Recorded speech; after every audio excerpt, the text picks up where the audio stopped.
Assalamualaikum warahmatullahi wabarakatuh. Perkenalkan, nama saya Fatir Muhammad Arsy dari kelas 10 TKJ 2. Pada kesempatan kali ini, saya akan membahas jalur rempah.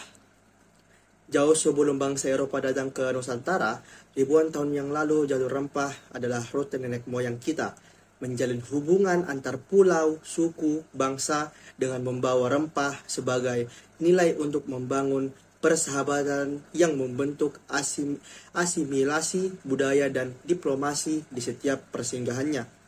Jalur inilah yang akhirnya menghubungkan Nusantara dan dunia. Datangnya penutur bahasa Austronesia ke Nusantara sekitar 4.500 tahun yang lalu dengan perahu menjadi awal pertukaran rempah dan komoditas lainnya antar pulau di Indonesia Timur. Budaya mereka lah inilah yang menjadi cikal bakal lahirnya budaya bahari yang melayarkan rempah hingga ke Asia Selatan sampai Afrika Timur. Jejak kayu gaharu ditemukan di India, cengkeh dan kayu manis dari Indonesia Timur sudah ada di Mesir dan Laut Merah. Nenek moyang kita juga membawa rempah ke Asia Tenggara hingga ke Champa, Kamboja.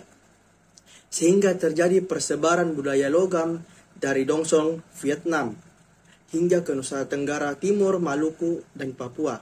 Sejak awal Masehi, jalur rempah telah menghubungkan India dan Tiongkok. Tercatat sudah ada pelaut Jawa yang mendarat di Tiongkok pada abad kedua Masehi. Kapal-kapal Nusantara digunakan pada para biarawan dari Tiongkok untuk pergi belajar agama Buddha di Sriwijaya dan di India.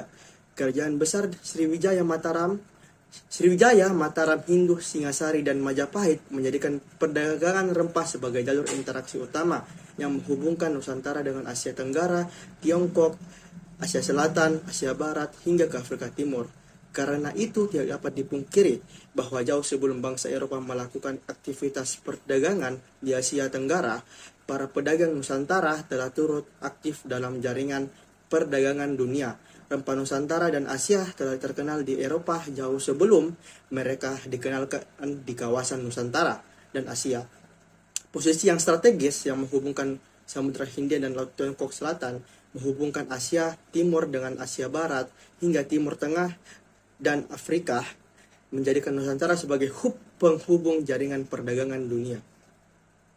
Perdagangan rempah di Nusantara meninggalkan jejak peradaban berupa peninggalan situs sejarah, ritus budaya, hingga melahirkan beragam produk budaya yang terinspirasi dari alam Nusantara yang kaya.